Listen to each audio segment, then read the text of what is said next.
ลปะศิลปะคุณขมายศิลปะคุณขมายจะเกยดำนายพี่โดนตาเมียนประวัติอยู่หลงเมียนประวัติอ๋อใช่ศิลปะขมายกุนแต่ละใบขนมโลกาปฏิจิชาในขนมโลกแต่กับตัวสาวไทยขมายกุนขมายคลัง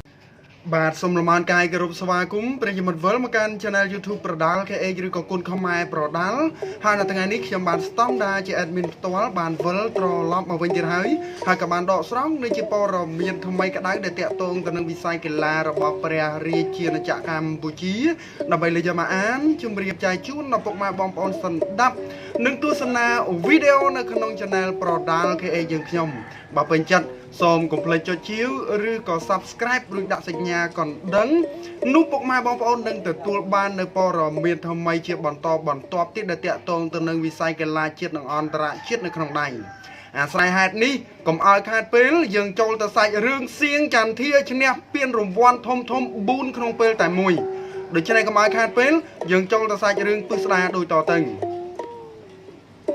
เสียงจันทีคือเชี่ยก็มาปิจระบอกกรรมผู้เชี่ยประมอลเปลี่ยนรมวันบอกกลดอลตึกบุญมันเนไอ้ขนมชนำปีปอนดอกปรำบุญในขนมกรรมวิธีเปลี่ยนรมวันบาลตดกรรมผู้เชี่ยว้าวอใจมาเต้นสายประยุทธ์กรมจุ่มเรือเชี่ยกรรมผู้เชี่ยไว้ขมเองเกลากอเสียงจันทีบานคลายจิเกลากอได้ชนะเปลี่ยนรมวันและคณะบอกกลดอลตึกปรำในไอ้บาสมโตเหมือนบุญได้ปรำบาขนมชนำปีปอนดอกปรำบุญนี้คณะเปลี่ยนรมวันนี้ตัวบานปีกรรมวิธีประกาศเปลี่ยนรมวันบาลตอดกรรมบุชีอันนี้ยัยบานทาเหมือนจิกาพยาพาเหล่าไวโนเตสำหรับอาไตตะ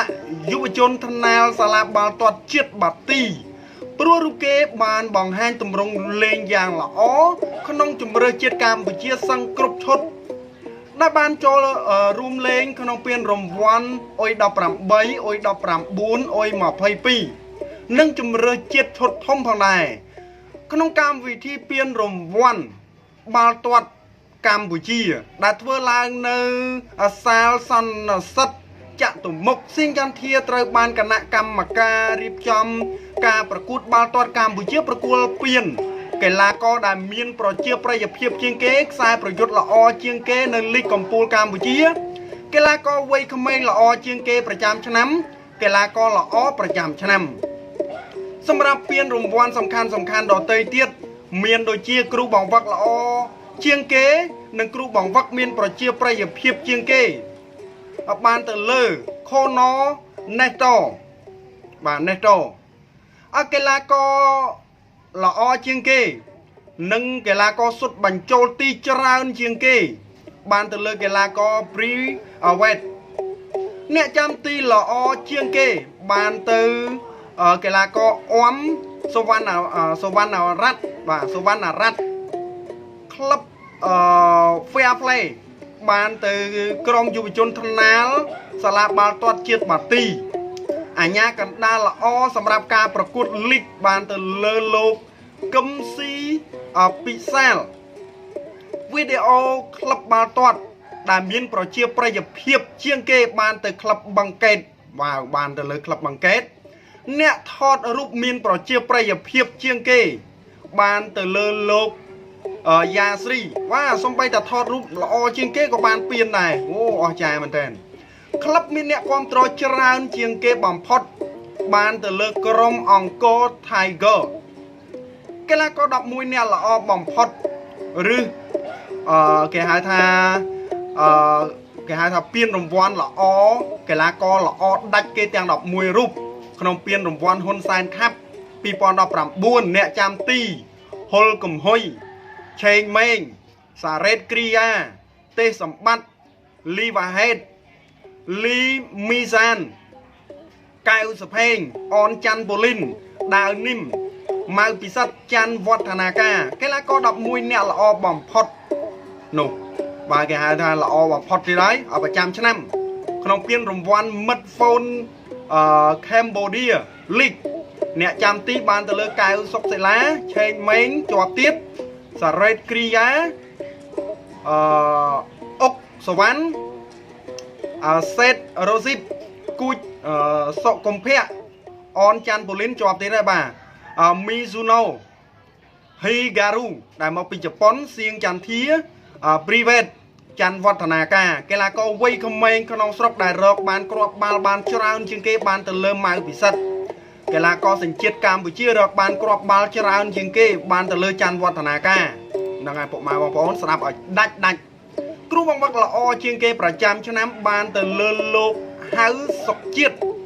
ពានរង្វាន់ទាំងអស់ដែលត្រូវបានគណៈកម្មការរៀបចំការប្រកួតបាល់ទាត់ផ្ដល់ជូនម្ចាស់ជ័យលាភីសរុបគឺមានទៅដល់50ពានរង្វាន់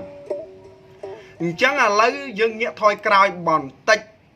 តាក់ទងទៅនឹងពានរង្វាន់ហើយក៏មិនបានបញ្ជាក់ថាពានរង្វាន់មួយបានថវិកានឹងប្រមាណទេអញ្ចឹងបើសិនជាអាចពានរង្វាន់នីមួយៗគឺមានលុយឧបត្ថម្ភច្រើនខ្ញុំគិតថាកីឡាករនោះនឹងប្រឹងតែម្ដងប្រឹង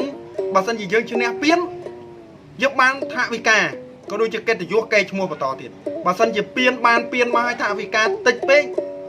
ក៏កីឡាករគ្នាគ្មានទឹកចិត្តក្នុងការប្រកួតនៅលើទីលានដែរ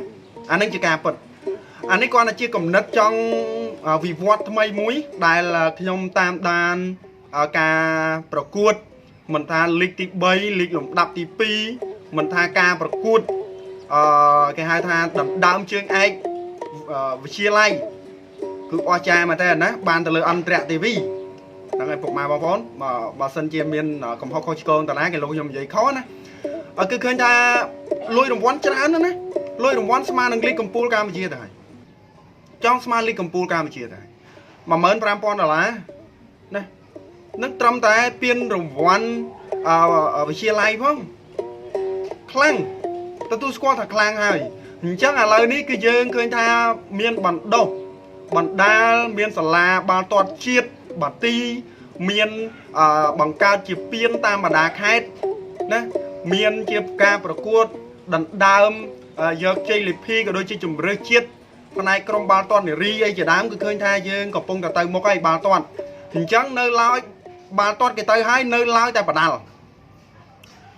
អត់ទាន់មានធ្វើកម្មវិធីប្រគល់ពានរង្វាន់កីឡាករឆ្នើមប្រចាំឆ្នាំកីឡាករវ័យមិនដែលចាញ់ប្រចាំឆ្នាំក៏ដូចជាអាញាកដាលល្អផុតលេខប្រចាំឆ្នាំណាអង្គចៅក្រមដែលកាត់បន្ទុកសក្រិតបំផុតប្រចាំឆ្នាំក៏យើងអត់ទាន់មានដែរអញ្ចឹងបើសិនជាយើងធ្វើអានឹងឡើងមកទៀតខ្ញុំជឿជាក់ថាបណ្ដាលនឹងរីកចម្រើនកីឡាករថ្នាលដែលឡើងជើងខ្លាំងប្រចាំឆ្នាំដាក់មកកំណត់អាយុចាប់ពីអាយុឧទាហរណ៍ណាចាប់ពីអាយុ12ឆ្នាំរហូតដល់អាយុ16ឆ្នាំកីឡាករថ្នាលល្អប្រចាំឆ្នាំបានទៅលើកីឡាករណាសាកមើលពុកម៉ែបងប្អូនខ្ញុំជឿជាក់ថាគុណខ្មែរនឹងទៅមុខអានេះយើងនិយាយថាបាល់ទាត់នឹងបណ្ដាលទេបាល់ទាត់គេទៅមុខហើយគេមានកីឡាករថ្នាលរបស់គេណាមករយៈនេះបាល់ទាត់លេងល្អមែនតើតែបណ្ដាលយើងវិញចាញ់7គូសន្លប់ទាំង7គូអត់ដឹងថាមានពាក្យអីត្រូវនិយាយទៀតទៅស៊ីហ្គេមម្ចាស់ក្បាច់គុណប្រព័ន្ធមេឃប្រព័ន្ធដីទៅស៊ីហ្គេមបានតែមេដាយសម្រិតមកវិញស្ពាយមកវិញមេដាយសម្រិតទាំងអស់អត់មានកីឡាករណាបានប្រាក់សំបីតែមួយគ្រឿងអូបាទខ្លាំងណាខ្លាំង2017យើងធ្វើព្យុះធ្វើភ្លៀងខ្លាំងណានៅម៉ាឡេតែ2019នេះគឺសរោតែម្ដងអានឹងជាការពិត kick boxing គ្នាទៅវិញវាន់ពេញនឹងអញ្ចឹងបើសិនជាយើងបង្កើតពានរង្វាន់ដែរវាទៅមុខហើយបដាល់ពានរង្វាន់គ្រូបង្វឹកល្អប្រចាំឆ្នាំណាកីឡាករថ្នាលល្អផុតលេខប្រចាំឆ្នាំធ្វើមកបង្កើតពានរង្វាន់មកមានលុយឧបត្ថម្ភមកវាទៅមុខបាត់ទៅហើយសហព័ន្ធបាល់ទាត់គេធ្វើបានចុះសហព័ន្ធបដាល់រឿងអីគេធ្វើបានមិនអញ្ចឹងសហព័ន្ធដូចតែគ្នាស្ថិតក្រោមក្រសួងអប់រំយុវជននិងកីឡាដូចគ្នា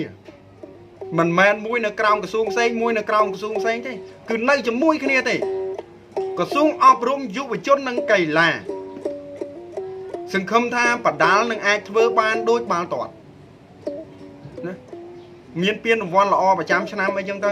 យើងបង្កើតមកវាទៅមុខបាត់ទៅហើយឥឡូវនេះសៀងចន្ទធៀប5ពានរង្វាន់ម្នាក់ឯងអស្ចារ្យមែនតើកីឡាបាល់ទាត់ដែលមានកំណើតកើតជាចេញពីសាលាបាល់ទាត់ជាតិបាទីឃើញថាឡើងជើងមែនតើមករយៈនេះ ហើយសង្ឃឹមថាទៅថ្ងៃមុខទៅបំណងប្រាថ្នារបស់កុមារពេជ្រសៀងចន្ទធាចង់ទៅលេងនៅក្លឹបនៅទ្វីបអឺរ៉ុបគឺបាសេឡូណាមិនដឹងថាអាចទៅលេងបានឬក៏យ៉ាងណាទេអានឹងស៊ីសងលើសមត្ថភាពរបស់យើងបើសិនជាយើងឡើងខ្លាំងអាចថ្ងៃមុខយើងអាចទៅលេងបានតែបើសិនជាយើងមិនអាចអភិវឌ្ឍខ្លួនយើងឲ្យល្អជាងនេះទេគឺមិនអាចទេណាមិនអាចទេឥឡូវនេះគឺដំណឹងដែលទទួលបានគឺសៀងចន្ទធាចូលរួមជាមួយនឹងក្លឹបបឹងកេតអញ្ចឹងបឹងកេតមានខ្សែប្រយុទ្ធខ្លាំងអញ្ចឹងនៅក្នុងចំណោមក្លឹបលីកកំពូលកម្ពុជាគឺបឹងកេតនេះហើយដែលមានខ្សែប្រយុទ្ធខ្លាំងជាងគេក្នុងចំណោមក្លឹបចូលរួមប្រកួតពានរង្វាន់លីកកំពូលកម្ពុជាអញ្ចឹងយើងចាំអត់រដូវកាលថ្មីថាតើមានអ្វីអាប់ដេតថ្មីទេសម្រាប់ការប្រកួតដណ្ដើមពានរង្វាន់ដោយឱកាសក្រងពានរង្វាន់ឆ្នាំនេះគឺបានទៅលើស្វាយរៀងអញ្ចឹងតាក់ទងទៅនឹងសាច់រឿងទាំងអស់ក៏សូមបញ្ចប់បើមានកំហុសខុសឆ្គងក៏សូមខន្តីអភ័យទោសជាចុងក្រោយបដាល់ KX ក៏ដូចជាខ្ញុំបានស្តង់ដារសូមអរកាយគោរពនិងជម្រាបលាបាទសិល្បៈគុណខ្មែរជាកេរដំណែលពីដូនតាមានប្រវត្តិដ៏យូរលង់មានប្រវត្តិដ៏អស្ចារ្យសិល្បៈក្បាច់គុណដែលល្បីក្នុងលោកកាប្រទេសជាច្រើននៅក្នុងលោកតែងតែពោលសរសើរថាក្បាច់គុណខ្មែរខ្លាំង